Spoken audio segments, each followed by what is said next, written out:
a maneira como a sociedade lida com a morte, né, ela é um reflexo direto de como a gente atribui significado à vida, né? Não tem muito como a gente desvincular a morte da vida. Então, você vê que transforma, a forma que você lida com um transforma o outro também.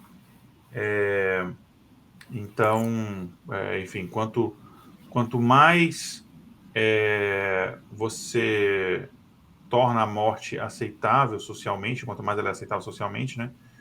Quanto menos ela é um tabu, mais responsabilidades os indivíduos eles têm que assumir com cuidado da sua saúde, enfim, e para você fazer esse equilíbrio, né, entre preparar-se para a morte, mas também tentar ter a vida mais saudável, produtiva, etc., possível. Existe, inclusive, uma transformação que acontece até silenciosa, né, da morte, né, e, Sofia, o que você pode trazer para a gente em relação a este assunto? Igor, é uma relação diferente. Você estava dizendo, e eu me lembrei de quando eu era criança. A minha avó, ela dizia assim, sempre quando morria alguém e tinha que ir, né, ao velório, ao enterro, lugar de criança não é enterro, não é em velório. Não sei se vocês chegaram a ouvir isso também. Então, quanto mais tarde a gente é apresentado, né, para a morte, ela vai se escondendo, vai se escondendo da infância, porque antigamente, né, minha bisavó foi enterrada em casa, no interior também, então a família preparava, a criançada estava lá, já tinha essa ligação, né, mais prematura com a morte, e hoje em dia até mesmo as pessoas na fase adulta, ou mesmo, né, mais tarde, elas se deparam com isso, mas a morte está realmente higienizada e silenciada na nossa sociedade atual.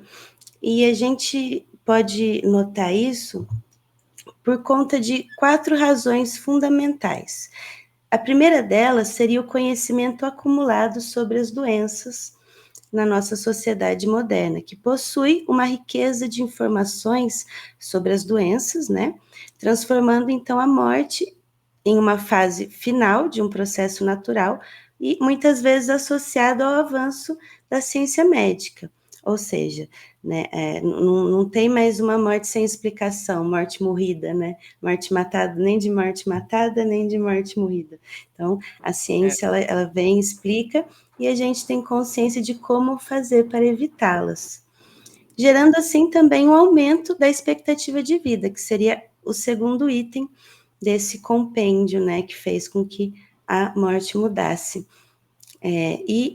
O padrão elevado da higiene e dos avanços médicos ampliaram a expectativa de vida, fazendo com que a morte seja vista como um desfecho natural ou decorrente de causas naturais, lá na velhice, né? O terceiro ponto seria a pacificação interna e proteção contra a violência. A relativa paz interna da sociedade moderna faz com que as pessoas almejem uma morte tranquila, resultado do envelhecimento e de doenças resultantes do processo de envelhecimento, enquanto a proteção contra a violência externa torna as mortes violentas excepcionais, né, e criminosas, muitas vezes afastadas do público, como acontece com o suicídio, né? E o individualismo e isolamento nas sociedades desenvolvidas, a percepção de indivíduos cada vez mais independentes, reforça a ideia de que cada pessoa morre sozinho, né? Aquela coisa, a gente nasce e morre sozinho, quem nunca ouviu, né, esse ditado. Intensificando o sofrimento de solidão, característico dessa sociedade. As atitudes contemporâneas em relação à morte não são estáticas, mas o resultado da combinação de características específicas da sociedade moderna.